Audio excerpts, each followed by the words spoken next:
When you come across clips from the Yakuza series online, your experience can be completely different from that from the next person. Which is due to the Like a Dragon franchise combining an emotional story with well-written characters around the Dragon of Dojima, Kazuma Kiryu, with over-the-top craziness that is as Japanese as it can get. And this combination was what always kept the series in the back of my head as one I definitely want to get into one day. And when I one day finally came across a copy of Yakuza 0 in the wild, I finally gave it a go, and without spoiling too much, I'm currently sitting at the remaster for Yakuza 3. Anyway, back to Yakuza 0, which, as the name implies, acts as a prequel and tells the origin story to the franchise, focusing on Kiryu and Goro Majima. The game takes place at the end of the 1980s in Japan, either in Sotenbori or Kamurocho, fictional places inspired by parts of the Japanese cities Tokyo and Osaka. Those, outside of the story quests, can be freely explored, and while the open world sandbox is not comparable to genre giants when it comes to just causing havoc, in terms of variety and depth when it comes to the side activities and gameplay, the Yakuza games have no reason to hide.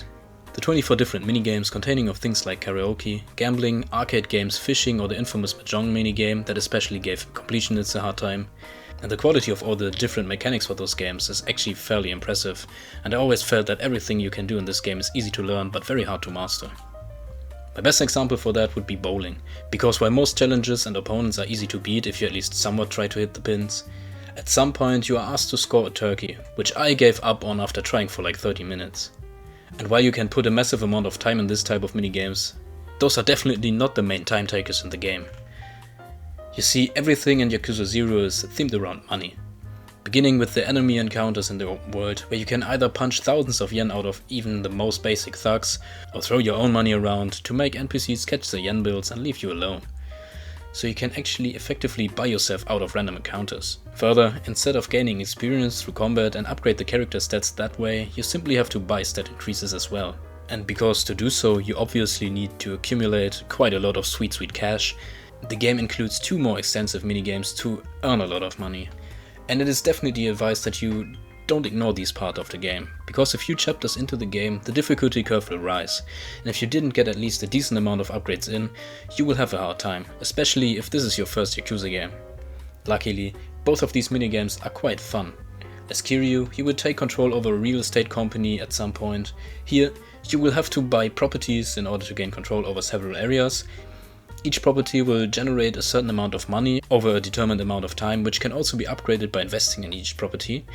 If you then reach a certain percentage of control, you will be challenged by a boss of that area to fight for the domination in said area. If you win, you will gain control and don't have to fear being challenged anymore. On the other hand, as Majima, you will stumble across a cabaret club that is in need for a new manager. You will take care of hiring new hostesses and managing their stamina and mood so they can give their best and gain more fans for the club. When a girl is part of a shift, she will gain experience depending on the amount of money she earned, which, if she gets a level up, will raise her stats, which then will help her with future performances. On top of that, the so-called platinum hostesses can be customized freely, with makeup, dresses and things like that, to appeal to a certain type of customer. Then, if you accumulated enough customers in an area, you can challenge another club to a showdown. And the club that makes more money in one night is the winner, and the loser has to close its doors forever. If you emerge victorious in that face-off, the platinum hostess of the rival club will join your roster. And everything being themed around money can also be seen as social criticism, or a hint at the economic boom and the naive change in spending habits in the late 80s in Japan, because said economic boom wasn't built on solid foundations. The bubble imploded in the 90s, resulting in a time that is being called the lost decade to this day. Anyway, while trying your luck at Outrun or managing businesses are fun side activities, most of the time, the absurdly ripped Japanese men in their 20s will be busy rearranging the facial structure of all kinds of opponents. For that to happen, the game, given you're not inside a story mission, where you can move more freely inside a larger space, will switch into a limited area where you then have to fight a group of enemies in 3D brawler style combat. To do so, both characters have 3 unique fighting styles, plus a secret 4th one later in the game, that all have different advantages to them depending on the situation. For Kiryu, those are the Beast style, with slower but stronger moves that is supposed to be better for crowd control, the Rush style, where Kiryu can quickly dash around, which is great for not getting hit by strong opponents, and the Brawler style that is something in between the two. For Majima, it gets a bit more creative, with the Slugger style where the Mad Dog will swing a baseball bat around, the Breaker style where he spins around doing breakdance moves while fighting, and the most basic, the thug style that is quite similar to Kiryo's brawler style.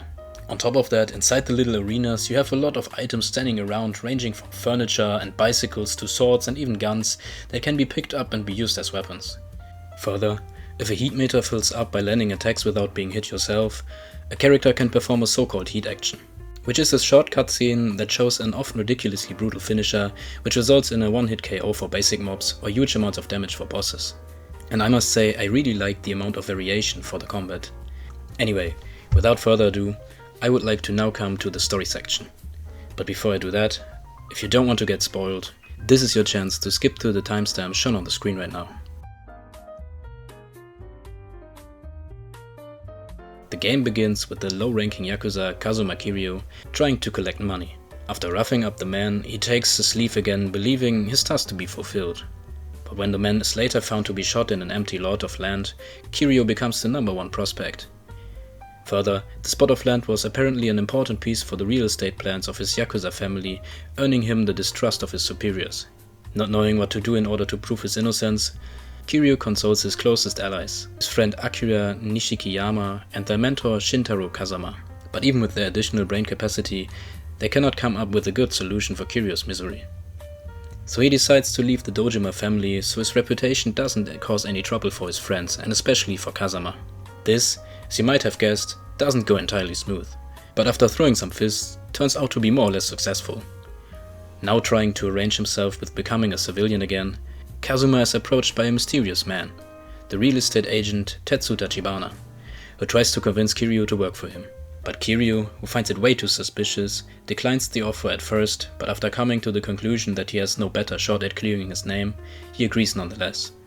During his work, Kiryu learns about the interest of Tachibana Real Estate in the empty lot, which his new boss explains by telling him that the owner of this lot would gain immense power inside the Tojo clan, which is the second largest Yakuza association in Japan, uniting 100 families with over 30,000 members. So the lot really has the potential to stir up the Japanese underworld. Following that, the narrative for the first time shifts over to Goro Majima, another former member of the Yakuza forced to manage the cabaret club The Grand. He's immensely unhappy about his situation, and when Tsukasa Sagawa of the Omi Alliance, the only clan bigger than the Tojo clan, offers him a chance to get back into the Yakuza by assassinating Matoko Makimura, Majima accepts and prepares himself for the hit. When he arrives at the alleged workplace of his target, he only comes across a blind woman, and he believes he will have to get his victim another day. Which is until a buff man arrives stepping in to protect the blind woman, and due to Majima believing the man to be his target, the two begin to brawl. But as it turns out, the woman is the real Makoto, and the man, named Lee, only acts as her bodyguard. And when Majima realizes the Yakuza are after her life, he switches his attitude towards protecting her himself. Kiryu, on the other hand, accompanied by Tachibana's right-hand Oda, is tasked with convincing a house squatter to leave a property important to Tachibana's businesses. But, as it turns out, the squatter is backed by the Yakuza and is only made to leave by beating up the Yakuza thugs. To celebrate their victory, Oda invites Kiryu for some drinks at Serena Bar. But when Kiryu waits for him, Oda arrives heavily beat up. Outside of the bar, Kiryu is met by Dojima Lieutenant Hiroki Awano, who gives him an ultimatum: to sell out Tachibana or the Dojima family will make his life hell. Following that, Kiryu learns that Tachibana seemingly now knows who the owner of the empty lot happens to be. But Kazuma has other things to worry about as of now. Because he ignored the deadline, Dojima thugs including Kuze and Awano are now chasing him across town. Luckily, Nishiki comes to the rescue and the two of them flee outside of town until they make a stop away from the action. Here, instead of the old friends celebrating their escape, one of the most emotional scenes I so far witnessed in the series plays out. Because to spare his friend from suffering through the torture of the Yakuza, Nishiki decides it would be better to end Kiryu's life here and now. But when he, under tears, just couldn't do it, Kiryu and him part ways for now and Kiryu leaves for Kamurocho again. After bringing Makoto to a rarely used warehouse to hide, Majima meets with Lee, who suggests faking Makoto's death. But to do so, he would have to murder a criminal woman that has the same proportions as Makoto. Further, he finds out that the reason behind her blindness is trauma she suffered when she fell into the hands of human traffickers. Even though he wants to desperately help Makoto, Majima decides against taking another woman's life and throws away his tools for the job. After he leaves, a mysterious figure is seen, and the next day Makoto's death is announced on the news. The understandably confused Majima is then ordered to come to the Grand, where he finds Homare Nishitani, the patriarch of the Kijin clan. Even though nothing is really said during their meetup, Majima suspects he might know that Makoto is still alive and plans to leave the city with her. But before he could do that, Lee is killed by an explosive trap in a car, and he himself is ambushed by Tsukasa Sagawa's man. Sagawa aims his gun at the helpless Majima, but before anything could happen, another mysterious figure shoots Sagawa and knocks out Majima. For Kiryu, it isn't looking much better either, because Kamurocho is completely overrun by Dojima men looking for him. While making his way through town, he finally comes across a friendly face in the form of Reina, who offers him to hide at Serena until things calm down a bit. But his bad luck doesn't quite come to an end, as he is once again confronted by members of the Dojima family. Because, as it turns out, the Yakuza already know that Kiryu and especially Nishiki are regulars at Serena and were expecting him there. So in order to take the Dojima's focus away from his friends, he makes a run for it, until he finds himself once again surrounded by Kuze and his men, and even after beating them, his escape is not secured, as he is approached by Abano, who aims a gun at him. But before Abano could shoot Kiryu, Tachibana speeds towards them inside a sports car and takes off with Kiryu. The two head towards an underground parking lot where they wait for Oda to pick them up. When he arrives, Tachibana's physical condition suddenly worsens. We find out that Tachibana suffers from kidney failure since he lost an arm while defending Oda back in the day, and the two immediately take him to an underground hospital to get him treated.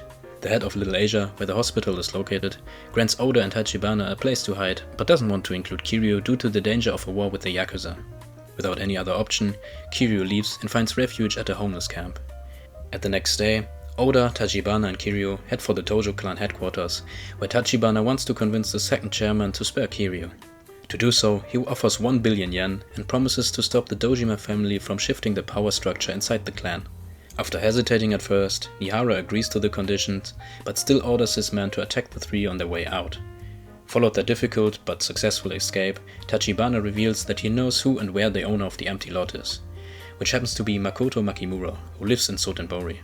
Oda and Kiryu plan to head there immediately, but Tachibana warns them that Dojima thugs also arrived in Sotenbori, so they might know as well. In Sotenbori, Goro Majima currently finds himself captured by Sagawa and his men. They torture him as punishment and to get information on the man who took Makoto with him. When they realize that he has no information on the mysterious man, they send him out to find said man and get Makoto back. With Nashitani being the only one he could think of sending a hitman after Makoto, Majima tries to find him first, but as it turns out, Nashitani is still in prison after being captured by the police early in the game. In order to get to him, Majima has to convince a corrupt police detective named Billiken to get him inside. After dragging him down, Billiken agrees to get him inside under the condition that Majima wins 3 fights in an underground arena called the Styx. After defeating his last opponent, the impressed Billiken takes him to Nishitani, who is seemingly enjoying his time in the cell, which, as it turns out, is due to the whole prison being on his payroll and according to him, one of the safest places to lay low. After another brawl between him and Majima, Nishitani presents everything he knows about the man, who turns out to be Masura Sera of the Nikkyo Consortium. That is also part of the Tojo clan. Nishitani, impressed by Majima's fighting skills, offers him a position inside his family, but Majima declines due to his loyalty to Taiga Sajima and the Tojo clan. Upon leaving the cell, another guard shoots Billiken, and upon revealing that Shibusawa ordered Makimura's death because he failed to capture Makoto, shoots him repeatedly. But before dying to his injuries, Nishitani puts his last moments into ending the guard's life as well, enabling Majima to escape safely. Following his escape, Majima decides to go after Sera himself, because he fears for her life if he brings Sagawa along. But Sagawa finds Majima eventually and forces him to look for Sera together. The two find out that their target apparently hides inside a brothel called Camellia Grove that also functions as the Nikkyo's headquarters in Osaka. Inside, the duo has to fight their way through dozens of Nikkyo thugs guarding the place, until ultimately confronting Sera at the top of the building. Sera seems impressed by how passionate Majima tries to help a woman he never met before, and offers to reveal her place of stay when he proves his strength. So after a fight, the defeated Sera explains the situation around Makoto owning the empty lot of land, and that he is currently with a member of Tachibana Real Estate. But before Sera could hand over a business card with the member's information, Sagawa shoots Sera and orders Majima to accompany him to Tokyo in order to end Makoto's life once and for all. Following that, he hands over the business card anyway, which reads Kiryu's name. Back to Kiryu himself, we learn that he and Oda met with Sera, and that Sera entrusted the two with Makoto in order to reunite her with her brother. The new trio then decides to drive back to Tokyo, but is attacked on the highway by Shibusawa's man. When they lost them again, Oda drives the three to an empty building site where they plan to hide for a while. When Oda leaves to check the area, Makoto tells Kiryu that she recognizes his voice. She is almost certain that he is the man who sold her into human trafficking, and is with that responsible for her trauma. Oda overheard the conversation and points his gun at them, revealing his true intentions. He admits selling Makoto, and that this was long before he met Tachibana and he couldn't know that she was his sister. So he had a deal with Shibusawa to hand over Makoto in exchange for his and Tachibana's freedom, and Kiryu would only be in his way.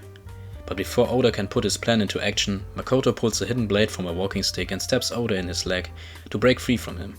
Kiryu uses his chance and disarms Oda. As Shibusawa's men get closer, Oda, full of regret, knows that they are going to kill him for failing his mission. So before Kiryu and Makoto take off, he asks them to hide the truth about his treason from Tachibana. After finally returning to Kamurocho, Kiryu decides to leave Makoto at the homeless shelter while looking for Tachibana. He tracks him down in Little Asia once again, where Tojo clan thugs are causing havoc again, because they found the hiding place with Oda's belongings. Following another knuckle sandwich street food festival, the two are confronted by a highly trained assassin sent by Dojima himself. He shoots Kiryu, and to save him, Tachibana, who has to be taken alive, offers to go with the hitman under the condition that he spares Kiryu's life. The severely injured Kiryu passes out, and when he comes back to his senses, finds himself in the care of the elder inside Little Asia.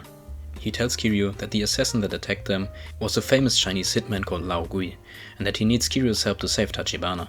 Kiryu agrees and immediately heads out, but is once again attacked by the Yakuza, accompanied by Nishiki, who is being told to prove his loyalty by ending his old friend's life.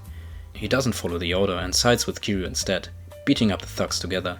Further, Nishiki then agrees to join Kiryu in his search for Tachibana. Said search then brings them to an abandoned warehouse where Kuze and his men torture Tachibana to get the location of his sister out of him. Eventually, Nishiki and Kazuma stop Kuze, but find Tachibana in terrible condition. He reveals to them that there is a traitor inside the Tojo clan that wants to sell the empty lot to their biggest rivals, the Omi Alliance. The defeated Kuze confirms this before Kiryu leaves with Tachibana to the empty lot, where Nishiki is supposed to bring his sister. But before Makoto arrives, Tachibana fell victim to his injuries. After arriving in Kamurocho, Sagawa tells Majima that Shimano is the one who wants to sell the empty lot to the Omi Alliance, because he has promised to become the Tojo clan chairman if the Omi Alliance takes over the control over the Tojo clan areas with the funds gained with the empty lot. The two are then invited by Shimano himself, who tells Majima that he predicted him to back out of killing Makoto. He further tries to bring him on his side with promising him a place in his family when he hands over Makoto to him. He also tells him to look for Nishiki if he wants to find Kiryu. The upset Majima tracks down Nishiki at Serena, where the two begin to fight. After defeating him, Majima explains that he is not interested in hurting Makoto. He was the one to protect her from the Yakuza before Kiryu took care of her. Nishiki then reveals that even if he wanted, neither him or Kiryu could help him because they are looking for her herself, which is because she took off after being confronted by her brother's death. Majima, heading to the empty lot in hope of finding some leads, spots Makoto at the top of a roof. Reunited with Majima, Makoto tells him that after being overwhelmed by her emotions, she regained a little bit of her eyesight and is now able to see silhouettes again. Further, she decides to take revenge on the Dojima family for her loved ones. Majima, who began to fall in love with Makoto, tries to talk her out of trying to face such a powerful opponent and run away with him instead. She agrees for now, and the two enjoy a romantic evening together. But when Majima leaves to buy her a second serving of takoyaki, he comes back to a message, which says she is still convinced to face the Dojima family to avenge Tachibana and Lee. We then see Makoto willingly being taken in by Shibusawa, who brings her to a meeting with Dojima and his lieutenants. Here, she offers Dojima to sell him the lot for a very low amount of money, under the condition that he kills his lieutenants. After a short moment of hesitation, Dojima reveals that her offer is worthless, due to the fact that the lot is so small that the building project can go through as long as there's no owner to complain, which he follows with giving the order to shoot Makoto, which is executed by Lao Gui. Majima, who is just moments too late to get to Dojima himself, in a rage beats every Yakuza he comes across before beginning to carry the injured Makoto.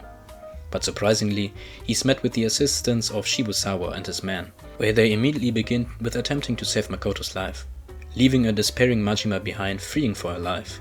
The due to his success promoted Shibusawa gives out an order to kill everyone associated with Kazama.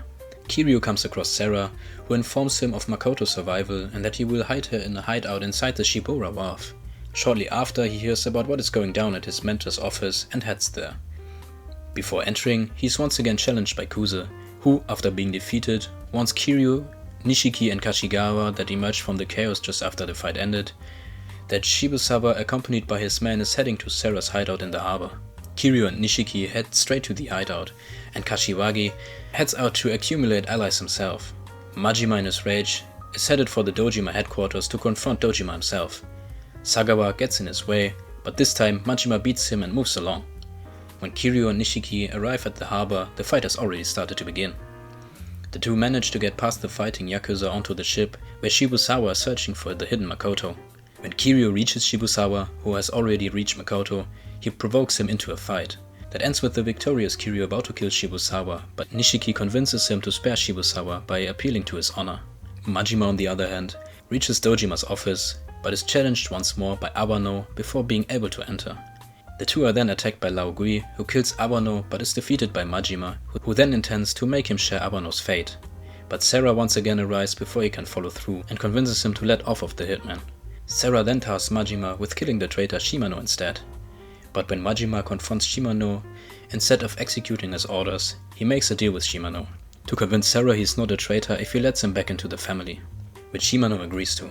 1 month later, due to his success in acquiring the empty lot, Ihara selects Sera as his successor in case of his death and promotes him to the position of captain. Kiryu reveals that he plans to rejoin the Yakuza in order to support his mentor, who will be released from prison soon. Once again, some time passes and we get a scene where Majima protects Makoto and a friend from low-ranking thugs.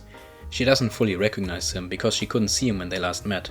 Majima decides to not reveal himself because he thinks she would be better off without him in her life. In the final moments of the game, Makoto is seen bringing flowers to the empty lot for her lost ones. Here she finds a farewell present from Majima, Tachibana's old watch. Then the scene switches a final time to Majima and Kiryu, where Majima, now in his role of the Mad Dog, calls him Kiryu-chan for the first time. First of all, welcome back to everyone skipping the story part. Yakuza 0 delivers a fantastic entry point into the series, as well as a great amount of background information for longtime fans. I even feel like I wouldn't have enjoyed Yakuza 1 as much without playing 0 first. But the game is still far from perfect, especially Kiryu's fighting sections felt weirdly balanced from time to time. Which is a problem I never encountered in Kiwami 1 or 2 or the third game in the series. But the short moments of frustration couldn't sour my experience, because with a simple but lively open world, massive amounts of more or less high quality side activities and stories, and a fantastic emotional story sprinkled with Japanese craziness, Ryuga Gotoku Studios delivered a great prequel to the long-running journey of the Dragon of Dojima.